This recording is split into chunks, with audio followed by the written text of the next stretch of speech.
We are supposed to cremate our dead but not name the killers, even praise his religion that told him to kill us.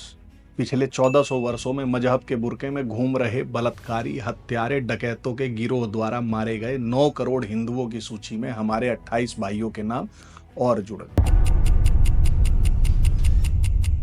आपकी जानकारी के लिए बता दूं, इन 28 में से कोई सा भी किसी मस्जिद के सामने तलवार नहीं लहरा रहा था, ना ही कोई सा रामनवमी का जुलूस निकाल रहा था, ना ही कोई सा डीजे बजाता हुआ किसी मस्जिद के सामने से गुजर रहा था। ये सब बेचारे तो गर्मी के मौसम में अपने परिवार के साथ छुट्टियां मनाने गए हुए थे।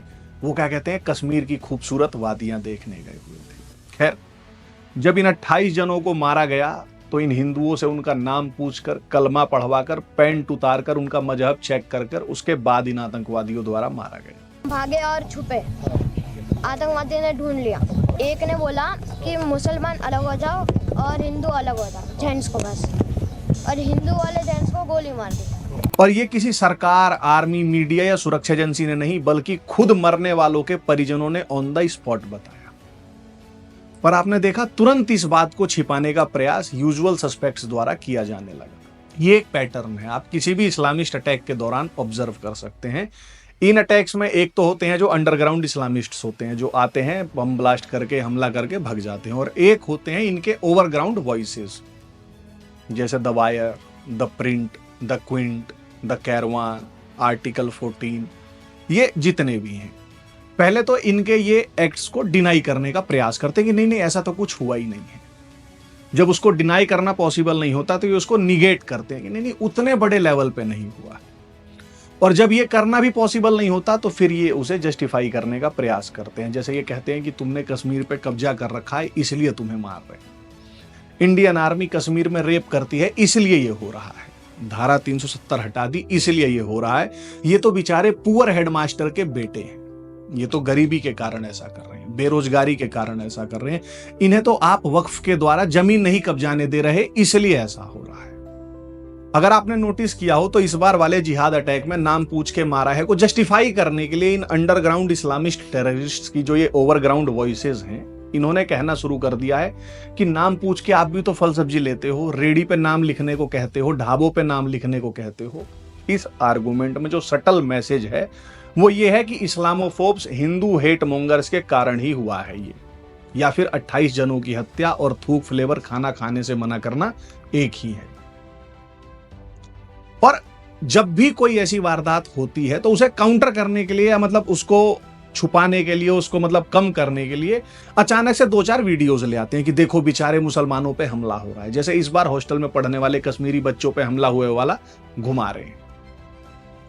आप सोचें ये कितने नीच हैं कि ये हमको ये बताना चाहते हैं कि 28 मतलब ढंग से 28 रैप्टे भी नहीं मारे गए होंगे पूरे देश में इन कश्मीरी मुसलमानों को जो रह रहे हैं, और इन्होंने कहना शुरू कर दिया कि ये 28 निर्दोषों की हत्या से बड़ा क्राइम है। इनके हिसाब से 28 rapes is far more serious than 28 निर्दोषों की हत्या, ऐसा प्रूफ कर दिया जाता है। तो इसका एक सिंपल मीनिंग ये निकलता है कि जो काफिरों की इस्लामिस्ट द्वारा हत्या होती है उसमें इन इस्लामिस्ट्स की सहायता करते हैं जकात पर पलते काफिर कुत्ते, these overground voices of the underground. Bharat सरकार ने पहलगाम हमले के बाद कुछ कड़े कदम उठाए हैं, लेकिन सत्य यही है कि जब तक रिलीजन के बुरके में घूम रहे माफिया गैंग और उसे कवर फायर देने वाले हिंदू डॉग्स के लिए जमीन तंग नहीं की जाएगी, हम ऐसे ही किस्तों में मरते रहेंगे। कभी हमने ये सोचा कि ये हमारी मौतों को जस्टिफाई करने वाले ये हमारे बीच में घूम कैसे रहे हैं, ये हमारे साथ व्यापार कैसे करते हैं, कैसे इन्हें कवर फायर देने वाले हिंदू हमारे बीच नेता, बुद्धिजीवी, पत्रकार बने घूम रहे हैं, और ये हम सब होने दे रहे हैं कैसे? भाई, किसी XYZ धिम्मी डॉग को ऐसा क्यों नहीं लगता कि झूठ बोलने के कारण उसका समाज में निकलना मुश्किल हो सकता है? खैर, ये तो बात हुई जकात पे बिके हुए धिम्मी डॉग्स की। अब आइए उन पे जो सरप्राइज्ड हैं पहलगाम में जो हुआ उस पे।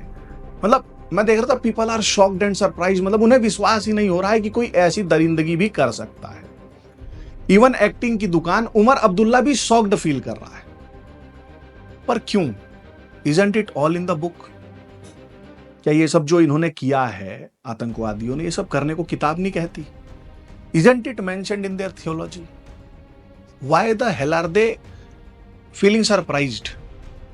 मेरे गुरु और मैं एक दिन बात कर रहे थे, तो उन्होंने कहा कि देख कुछ भी हो जाए, बट एक चीज तो हम लोगों ने मेक श्योर कर लिया कि भाई अगर कल को कभी भाईजान हमारी गर्दन तक पहुंच गया तो हम सरप्राइज में नहीं मरेंगे कि अरे भाईजान तुम ये क्या कर रहे हो, क्योंकि हमें पता है उसे मौका मिल गया तो वो क्या करेगा। अगर उसने मौका मिलने के बाद हमें नहीं मारा तो शायद हम सरप्राइज्ड और शॉक्ड फील करेंगे कि यार ऐसे कैसे हो गया। इसका कारण है कि हमने थोड़ा बहुत रिलीजन के बुरके में घूम रहे माफिया गैंग का अध्ययन किया है और इसका सच जानते हैं। जो शॉक्ड एंड सरप्राइज्ड हैं वो सच नहीं जानते। इसलिए पहले तो मैं थोड़ी बहुत ट्रुथ टेलिंग कर दूं आप लोगों के लिए, ताकि आप जो हैं वो उमर अब्दुल्ला, साइमा, आरफा और जो कश्मीर से वीडियो आ रहे हैं एक्टिंग के कि हम इसको कंडेम करते हैं, हम तो टूरिस्ट चाहते हैं, ये तो सब पाकिस्तान की साजिश है, वालों के फ्रॉड को आप भी पकड़ सकें और आपके फंडे क्लियर हो। क्योंकि जिस और चीजें जा रही हैं, confused Hindus we can't afford. मैं आपसे पूछूं कि आपकी जिंदगी में आपको क्या चाहिए, तो आप कहेंगे यार भाई मैं बढ़िया पढ़ लिख के डिग्री ले लूं जिससे मुझे 6 डिजिट्स में सैलरी मिल जाए, एक गेटेड हाउसिंग सोसाइटी में 3 BHK फ्लैट हो जिसमें पूल हो, खेलने के लिए पिक बॉल वाला वो पिकल बॉल वाला गेम हो, है ना, मतलब, और मेरे घर के आसपास कोई स्कूल हो जहां मेरे बच्चे पढ़ सकें, एक 4 व्हीलर गाड़ी हो जिसमें बैठ के आप अपनी फैमिली के साथ सैटरडे नाइट डिनर कर सकें, और साल में 2 बार फैमिली के साथ नेशनल या इंटरनेशनल वेकेशंस पे जा सकें। इससे फालतू नॉर्मल हिंदू क्या चाहता है? अब आइए आप भाईजान पे, उसे इस जिंदगी में क्या चाहिए? क्या उसे 3 BHK चाहिए, सरकारी नौकरी चाहिए, अमेरिकन एक्सप्रेस का वो प्लेटिनम वाला कार्ड चाहिए? जी नहीं। अगर आप भाईजान का नार्को टेस्ट कराएं तो आप पाएंगे कि उसे जो चीज सबसे प्रायोरिटी पे चाहिए वो है मौत। उसको हड़बड़ी है कि कितनी जल्दी मरे और ऊपर अपनी वर्जिन हुरों के पास पहुंचे जो सदैव वर्जिन ही रहेंगी। जी चौंकिए मत, उसे गडकरी जी का 14 लेन वाला एक्सप्रेसवे नहीं चाहिए, उसे मोदी जी की $5 ट्रिलियन की इकोनॉमी से कोई मतलब नहीं है, उसे डेवलप्ड इंडिया 2047 आदि से कोई मतलब ही नहीं है। आप बसाते रहो स्मार्ट सिटी, आप चलाते रहो बुलेट ट्रेन और वंदे भारत, उसको मतलब ही नहीं है ना इन सब चीजों से। उसे अपने बच्चे IIT में पढ़ाने ही नहीं है, आप कितने भी IIT खोल लो। उसके जीवन का सिंगल पॉइंट एजेंडा है जन्नत पहुंचना। अल्लाह क्या फरमाते हैं, मैं तुम्हें जन्नत के बागात दूंगा जिनके नीचे नहरें बहती हैं, और सारी जन्नत की नेमतें एक तरफ, इतनी बीवियां जन्नत में मिलेंगी ना, इंतहाई खूबसूरत, जिनके हुस्न को अल्लाह ने बयान किया। ये नापाक लोगों के लिए नहीं है, ये किन के लिए है? पाक लोगों के लिए। अबे समझ में आ रहा है कि नहीं आ रहा है? तो कितना अफसोस होगा कि इन हराम औरतों के पीछे जवानी लुटा दी। जैसे वो कहता ना कि हमारी जिंदगी का एक के मकसद है बदला, वैसे ही भाईजान की जिंदगी का एक ही मकसद है जन्नत पहुंचना। और जैसे हमारे लिए, आपके लिए, हम ह्यूमन बीइंग्स के लिए जीवन जो है वो जन्म से शुरू हो जाता है, उसके केस में जीवन शुरू होता है मृत्यु के बाद। लाना डेल रे करके का एक गाना आया था, बॉर्न टू डाई। पर अगर आपको असली बॉर्न टू डाई समझना है तो फिर लाना डेल रे के बदले भाईजान को समझना पड़ेगा। असली बॉर्न टू डाई तो वो है, वो जिस किताब को दिन में 5 बार पढ़ता है, उस किताब के हिसाब से ये दुनिया बस स्टॉपेज मात्र है। जैसे आप लॉन्ग ड्राइव पे निकलते हो तो बीच में कहीं गाड़ी रोक के हाथ पैर सीधे करते हो ना, हाईवे किंग का खाना चूक ना जाना, या मामा ढाबे पे रुक के कुछ खाते पीते हो ना, किसी को बाथरूम यूज करना होता है तो जाते हो ना गाड़ी रोक के। भाईजान के लिए धरती बस उस स्टॉपेज से ज्यादा कुछ नहीं है। और आप जहां रुकते हो वहां बसना तो चाहते नहीं, आपको अपने डेस्टिनेशन पे जाना होता है।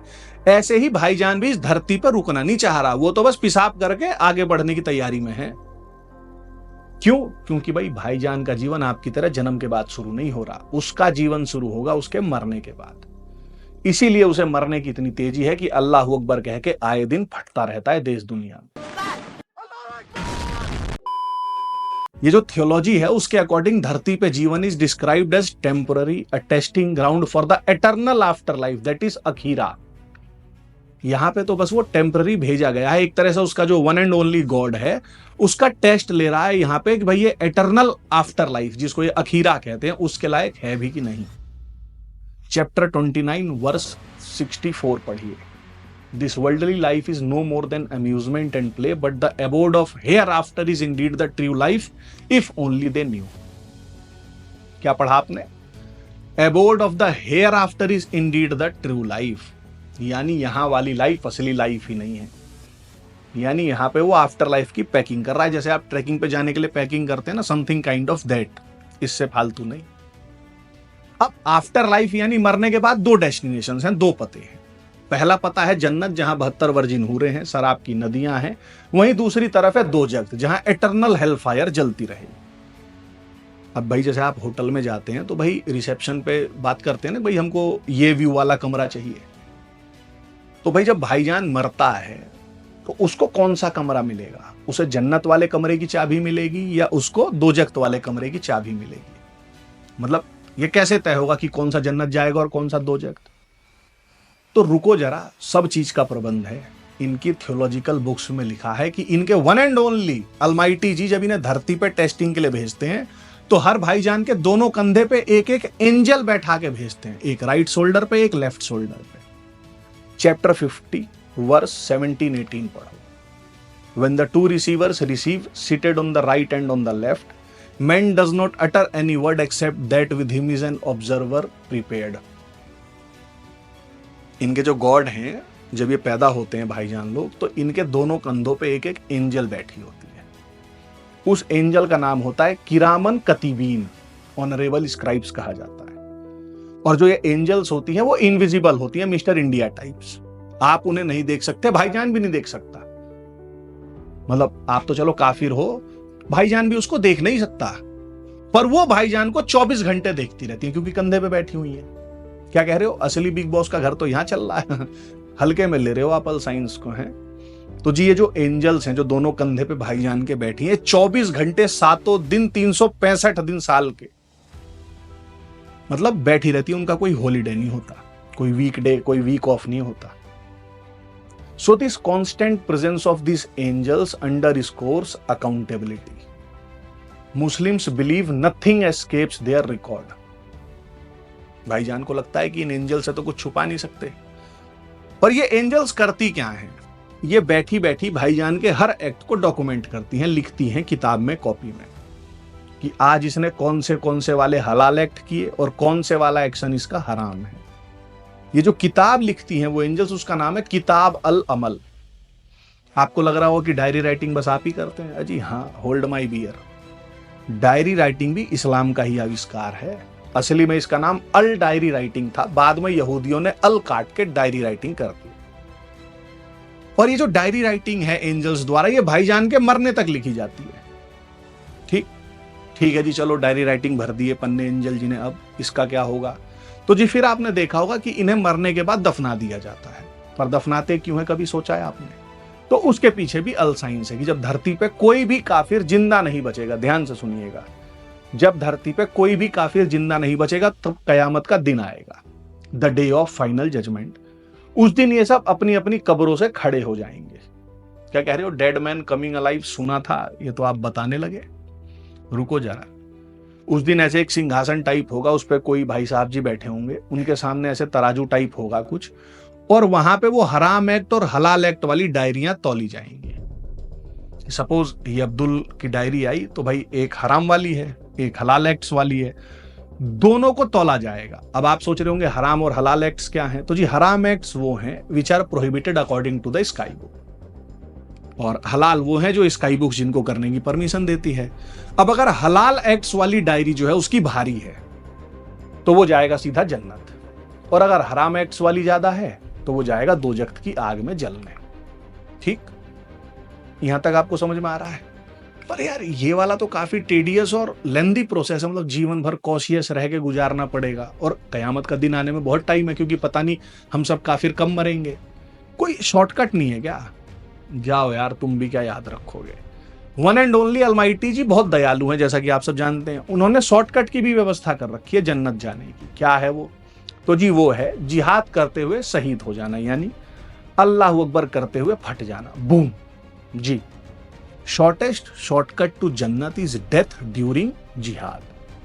Osama bin Laden, Ajmal Kasab, Burhan Wani, ये जो पहलगाम में 2 सुअर मारे गए भारतीय सेना द्वारा, ये सारे जन्नत में अपनी बुकिंग करवा चुके हैं।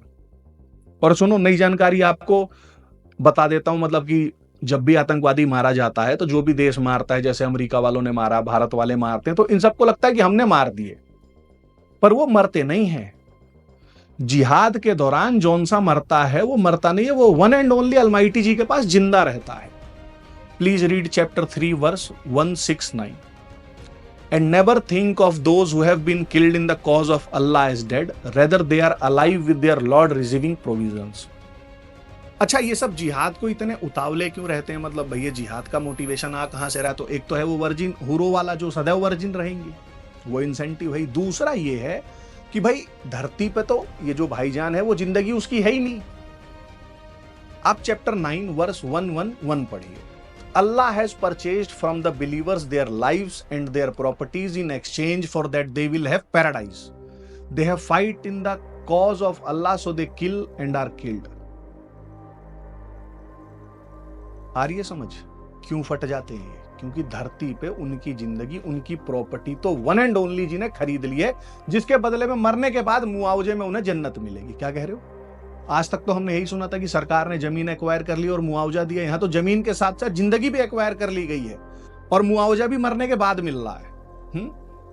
क्या कह रहे हो? भाईजान तो अलग ही जोन में खेल रहा है। हल्के में ले रहे हो आप इस फिल्म को। और आपकी जानकारी के लिए बता दूं, जिहाद जो है वो केवल फटने से ही नहीं हो सकता। मतलब जिहाद करने का कोई एक तरीका नहीं है, एक किताब है ना, देयर आर 39 वेज ऑफ जिहाद करके। इसको लिखने वाले एक बहुत प्रेस्टिजियस सऊदी के मौलाना हुए मोहम्मद बिन अहमद अस सलीम। ये अलकायदा के आइडियोलॉजिकल मेंटर्स में से थे। मतलब इनकी जो बुक्स थी वो मैंडेटरी रीडिंग्स में थी। अलकायदा और ये जितने भी ट्रू मतलब मुस्लिम्स थे जो भी, ये लोग इनकी किताबें पढ़ते थे, है ना। ये किताब है, उसमें जो 39 वेज हैं वो मैं आपको बता देता हूं। The 39 ways to serve and participate in जिहाद are: make your intention for जिहाद, ट्रूथफुली आस्क अल्लाह फॉर मार्टेडम, गो फॉर जिहाद योरसेल्फ, मेक जिहाद विद योर वेल्थ, मतलब खुद नहीं जा सकते, पैसे से जिहाद को सपोर्ट करो, help prepare the fighter going for जिहाद, जो जिहाद पे जा रहा है उसकी मदद करो, है ना, मतलब उनको सामान वामान प्रोवाइड कराओ, take care of the family left behind by the fighter, जो उनसा जिहादी गया ब्लास्ट हो गया उसकी फैमिली की देख रेख करो, उसका ख्याल रखो, provide for the families of the martyr, providing for the families of the injured and imprisoned, जो नहीं फट पाया, जो अरेस्ट है, जैसे भारत की जेलों में बहुत सारे आतंकवादी बंद हैं, तो इन सबों की फैमिलीज की टेक केयर करो, कलेक्ट फंड्स फॉर द मुजाहिदीन, मुजाहिदीन के लिए फंड इकट्ठा करो, paying the arm tax for the मुजाहिदीन, जो जकात देते हैं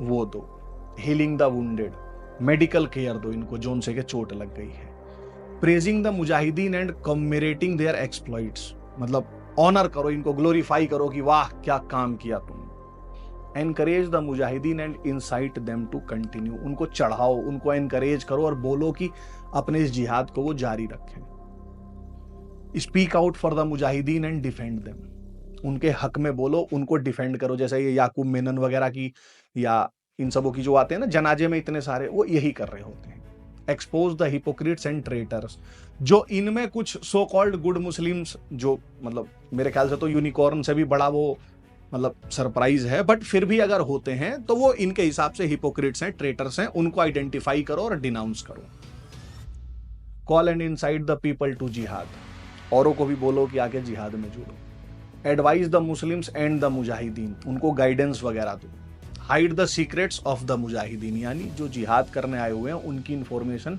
छुपा के रखो दुश्मनों से। जैसे आपको क्या लगता है जो कश्मीर में ही आए, जो 28 जनों को मार के चले गए, ये मतलब सकला का बुम बुम की पेंसिल से ड्रॉ करके फेंक दिए गए थे और अचानक से वहां प्रकट हो गए और मार के फिर गायब हो गए? आए होंगे ना, उसी दिन तो डायरेक्ट लैंड किया नहीं होगा कि ओला बुक करी और आ गए, 2-4 दिन 10 दिन से पहले वहां रह रहे होंगे ना, उस हाइड आउट कुछ बनाया होगा ना, कुछ खा पी भी रहे होंगे, कहीं सो भी रहे होंगे, फोन फान होंगे, वो चार्ज भी कर रहे होंगे, हगने मूतने भी जा रहे होंगे, किसी को नहीं दिखा। तो ये 18वां पॉइंट है उस किताब का, hide the secrets of the मुजाहिदीन, सप्लिकेट फॉर देम, उनके लिए प्रार्थना करो कि भाई ये जीत जाएं, द सप्लिकेशन ऑफ डिस्ट्रेस, है ना, मतलब स्पेसिफिक प्रेयर्स परफॉर्म करो कि भाई इन पे कोई आपदा ना आ जाए, follow and spread the news of the jihad, जिहाद की न्यूज फैलाओ, participate in spreading their releases of books and publications, जो इनके पैम्पलेट्स वगैरह होते हैं उसको स्प्रेड करो, issue fatwas that aid them, ऐसे फतवे दो जो इनकी मदद करें, stay connected with scholars and preachers, जो इनके रिलीजियस मुल्ला मौलवी हैं, उन सबों के साथ कनेक्टेड रहो। बिकम फिजिकली फिट रहो। Train with weapons and learn how to shoot. हथियार चलाना सीखो, गोली चलानी सीखो। Learn to swim and ride horses. तैरना और घोड़ा चलाना सीखो। Learn first aid. कोई चोटिल हो जाए तो उसे फर्स्ट एड देना सीखो। लर्न द फीका ऑफ जिहाद। ये जो जिहाद है उसका जो जूरिस्प्रूडेंस है उसे पढ़ो। गिविंग शेल्टर टू द मुजाहिदीन एंड ऑनरिंग देम। कोई जिहादी आ गया है तो उसको अपने घर में छुपा लो। कश्मीर में बहुत आम बात है। Have enmity towards the disbelievers and hate them. जो काफिर हैं उनको हेट करो, उनसे दुश्मनी रखो। Expend effort to free our captives. जो पकड़े गए हैं उनको छुटाने के लिए प्रयासरत रहो। जैसे कई भारत में संगठन है ना जो आतंकवादियों के केसेस लड़ रहे हैं। मुकदमात को क्यों लड़ते हो? कहते हैं तुम दहशतगर्दों की पनाहगाह है जमीयत उलमा। यानी उनका मफरूजा ये है कि जितने लोगों पर इल्जाम लगा है दहशतगर्दी का वो सब के सब हकीकत दहशतगर्द है। और जमीयत उलमा उन दहशतगर्दों की, मुल्क विरोधियों की जमीयत उलमा मदद करती है। मुझसे भी ये बात कही। मैंने कहा कि तुम में कोई माई का लाल है तो खड़ा हो गए बताए। जमीयत उलमा लोअर कोर्ट ने फांसी की सजा दे दी। गुजरात के अंदर हाई कोर्ट में पहुंचे, उन्होंने फांसी की सजा दे दी। Spread the news about the captives and be concerned with their affairs. ये जो उमर के लिए हर चौथे दिन आर्टिकल लिखने लगते हैं ना, उमर खालिद के लिए, उमर खालिद माई सन और उमर खालिद मेरा बाप, वो यही 33rd पॉइंट है।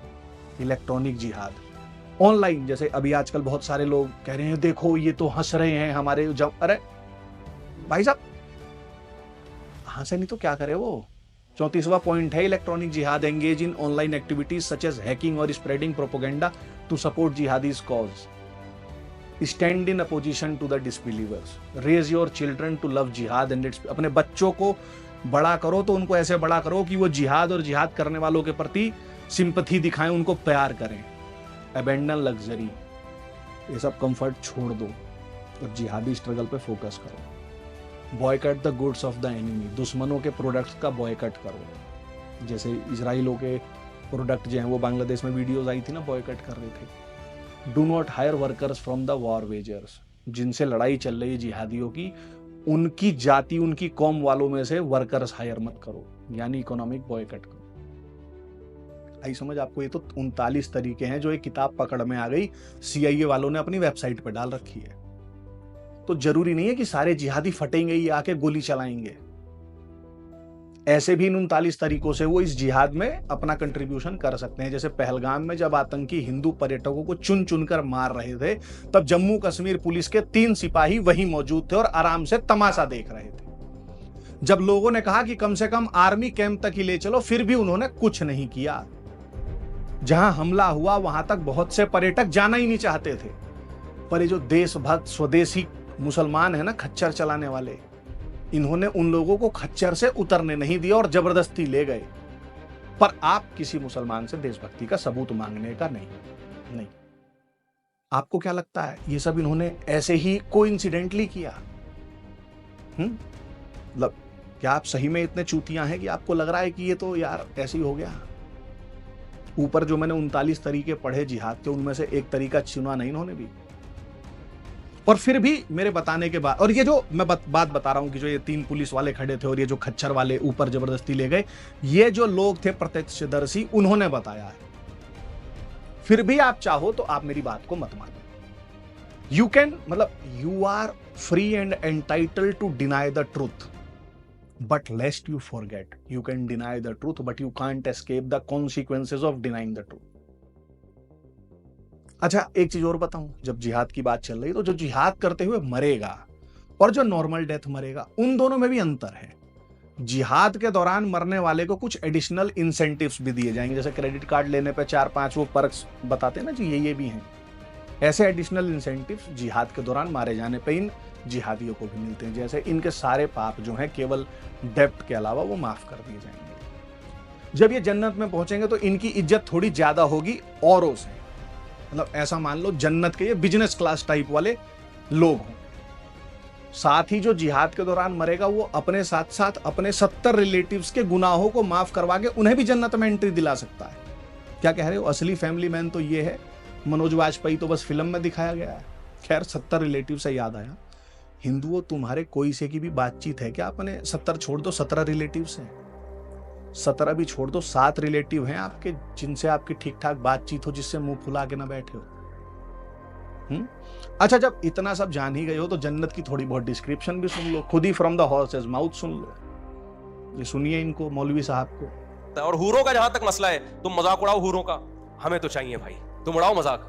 कल खुदा की कसम हम तुम्हारा मजाक उड़ाएंगे। नूह अलैहिस्सलाम जब किश्ती बना रहे थे ना, तो कौम मजाक उड़ा रही थी कि पानी है नहीं और ये मौलवियों को देखो ये पट्टे ले लेके क्या बना रहे हैं किश्ती। नूह अलैहिस्सलाम ने कहा मुझे अल्लाह ने वही किया भाई अजाब आएगा। उन्होंने कहा अजाब का कोई चांस है नहीं, कोई समंदर करीब में है नहीं, कोई दरिया है नहीं कि सैलाब आए, और ये मौलवियों को देखो क्या कर रहे हैं।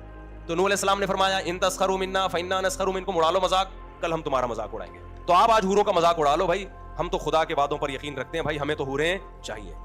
हूर का लफ्ज का मतलब क्या है? हौरा, हौरा कहते हैं सफेद, ऐसी औरत जिसकी आंखों में सफेदी इंतहाई सफेद हो और उसमें स्याही इंतहाई स्याह हो, और बड़ी आंखों वाली।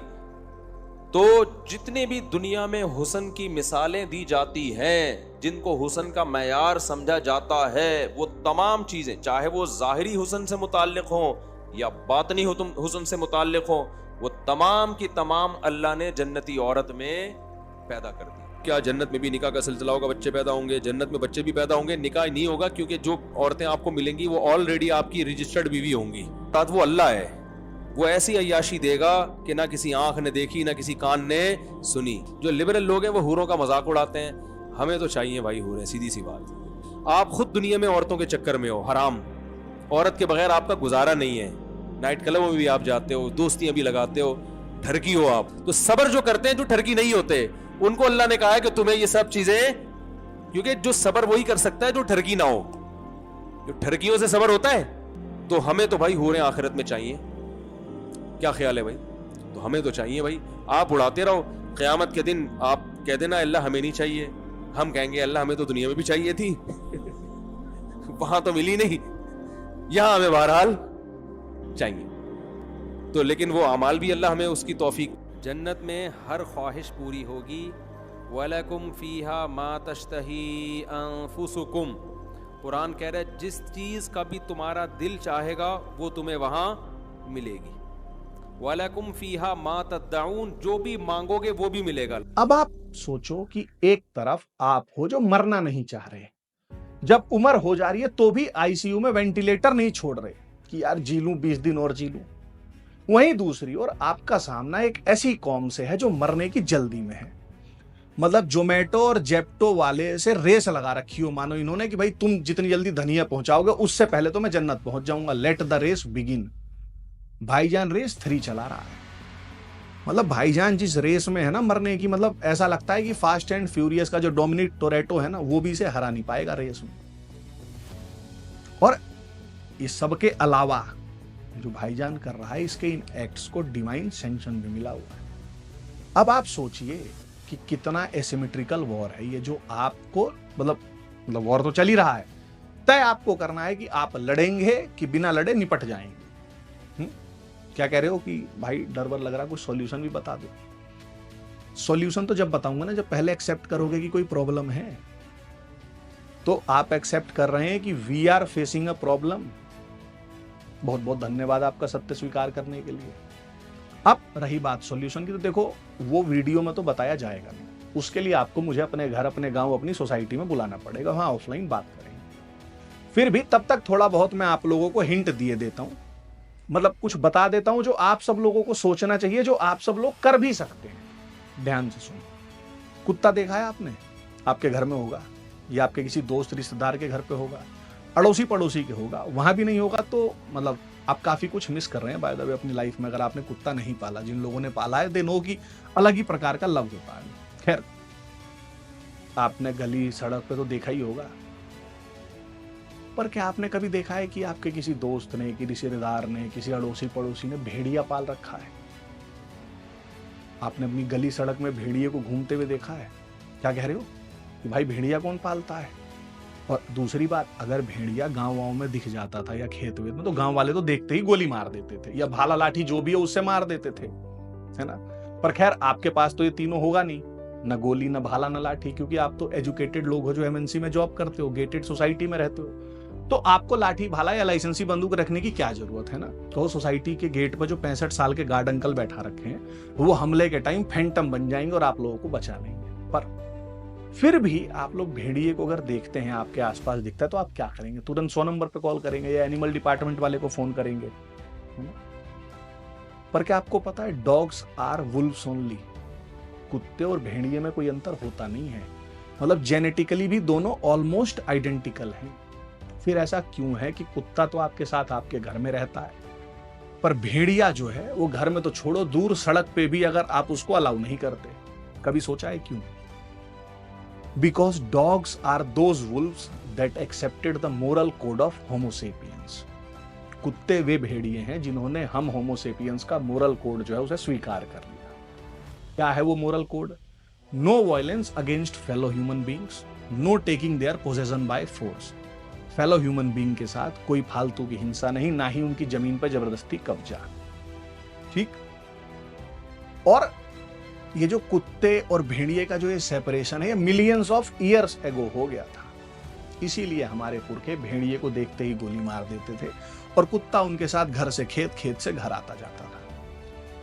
हमारे पुरखे जो थे वो बड़ी बड़ी यूनिवर्सिटीज में नहीं पढ़े थे, उन्होंने बहुत बड़े बड़े एआई से कोर्सेज नहीं कर लिए थे, पर उनके अंदर कॉमन सेंस थी, है ना।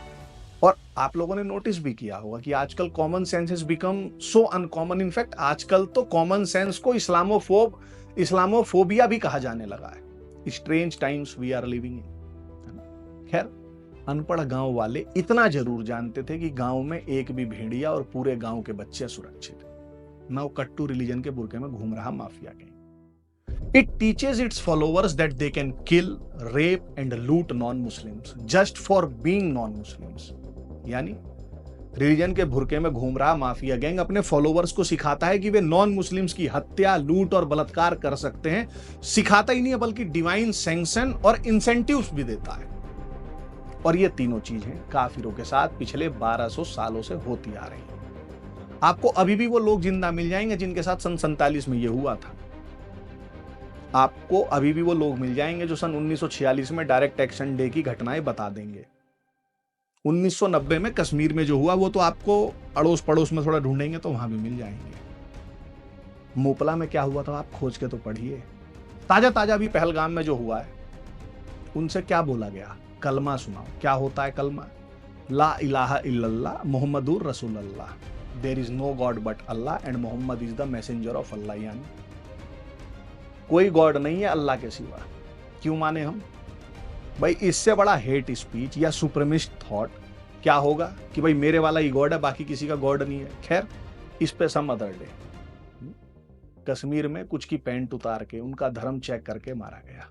पाकिस्तान बांग्लादेश में रह रहे हिंदुओं के साथ ये आए दिन होता है। एंड ये सब होने के बाद we have some naive experts or clueless human rights activists or so-called ambassadors of sanity, secularism and peace, in short dhimmi dogs sold out on zakat, who don't see this and try to shift our attention from this naked truth. Actually these dhimmi dogs, these bastards are not only wrong but they are morally blind and also they are complicit in these killings of Hindus. सन 47 तक हम काफिर इन killings का प्रतिकार भी करते थे, पर फिर इसके बाद हम लोग आजाद देश हो गए। अब प्रतिकार करने के बदले हम मुआवजा और सरकारी नौकरी मांगते हैं, वो भी अगर हमारा मुद्दा जो है सोशल मीडिया में हाईलाइट हो गया तब। न्याय शब्द हमारे शब्दकोश से ही एक्सटिंक्ट हो गया है। यूपीएससी में पढ़ाते हैं ना क्रिटिकली एंडेंजर्ड स्पीसीज वगैरह, वो एनवायरमेंट के उसमें। भैया तुम ग्लोबल वार्मिंग को बाद में बचाना, पर्यावरण को बाद में बचाना, ये जो एक्सटिंक्ट हो रहे हैं इन सबको पहले जो ये न्याय एक्सटिंक्ट हो गया है ना हमारी सोसाइटी से, उसको बचा लो। तय कर लो कि पहले तुम्हें पर्यावरण बचाना है या न्याय बचाना है। लगे पड़े हैं गर्मी के महीने में पेड़ लगाते हुए। मतलब मुझे अब तक समझ में नहीं आया कि हम हिंदुओं को चाहिए क्या। मुझे ऐसा लगता है कि सभ्यता की इस लंबी यात्रा के दौरान हम लोगों ने किसी पॉइंट ऑफ टाइम पे human communities and human civilisation का जो बेसिस होता है, जो मूलभूत आधार होता है, उसे ही भुला दिया है। भाई किसी भी सभ्य समाज या किसी भी ह्यूमन कम्युनिटी के एग्जिस्टेंस का फंडामेंटल बेसिस क्या हो? It's the shared moral code. यानी कोई भी सभ्यता तब जन्म लेती है जब कुछ लोग मिलकर एक मोरल कोड को मानने को तैयार होते हैं। वो क्या है कि भाई जैसे कोई किसी के राइट टू लाइफ को एब्रोगेट नहीं करेगा, कोई किसी की बहन बेटी का बलात्कार नहीं करेगा, कोई किसी के घर में डाका नहीं डालेगा। यानी इन सिंपल कुछ चीजें सबके लिए मान्य होंगी कि हत्या, बलात्कार, चोरी, लूट ये सब क्राइम है, तभी तो कोएग्जिस्टेंस पॉसिबल है। पर क्या हो कि आपका पड़ोसी इस मोरल कोड को ना माने। इनफैक्ट क्या हो अगर आपके पड़ोसी के लिए जो चीजें आपकी नजर में क्राइम है, इविल है, वो सब चीजें उसके लिए सबसे बड़ा पुण्य है, और वो किसी ऐसी किताब में मानता हो जो इन सब चीजों को डिवाइन सैंक्शन भी दे रहा हो। रह लोगे उसके पड़ोस में? उस सोसाइटी में घर ले लोगे? डीएलएफ वाले केपी सिंह अगर कैमिलियाज में भी फ्लैट ऑफर कर दें फ्री में और बोल दें कि बस 5-7 इस प्रकार के मोरल कोड वाले और रहेंगे ज़ॉम्बीज, लोगे आप उसमें? भाग लोगे कैमिलियाज छोड़ के? लाख कितना भी बढ़िया उसका क्लब हो और सामने का व्यू हो। मेरे गुरु तो ये कहते हैं कि इन ज़ॉम्बीज में मोरल कोड हमसे उल्टा नहीं है, बल्कि मोरल कोड से भी ज्यादा पहले एक होता है मोरल कंपास, कि मतलब जरूरत तो फील हो कि भाई मोरलिटी कुछ होती है। इनमें तो मोरल कंपास भी नहीं है। Then how the hell can we live with this zombies? इलाज जो सब कर सकते हैं, जैसे भेड़िए के साथ फिजिकल सेपरेशन पुरखों ने कर दिया था, वैसा ही कंप्लीट फिजिकल सेपरेशन है।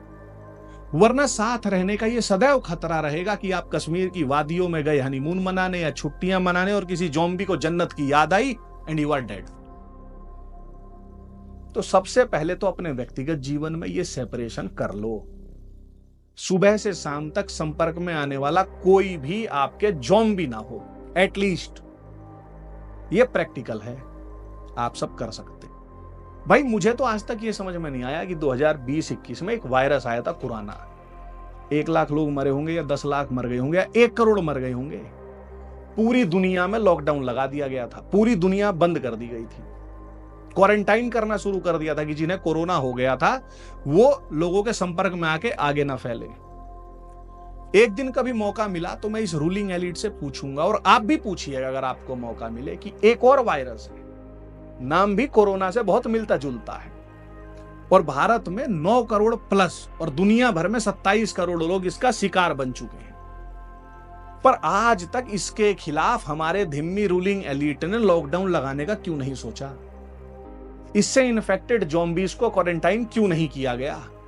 उल्टा हमारा रूलिंग एलिट हमसे कहता है कि हम इनके साथ कोएग्जिस्ट करें। How the hell is this even possible? Corona के साथ कोएग्जिस्ट क्यों नहीं करने को कह दिया? उसका तो किलिंग रेशियो फिर भी कम था इस वाले से।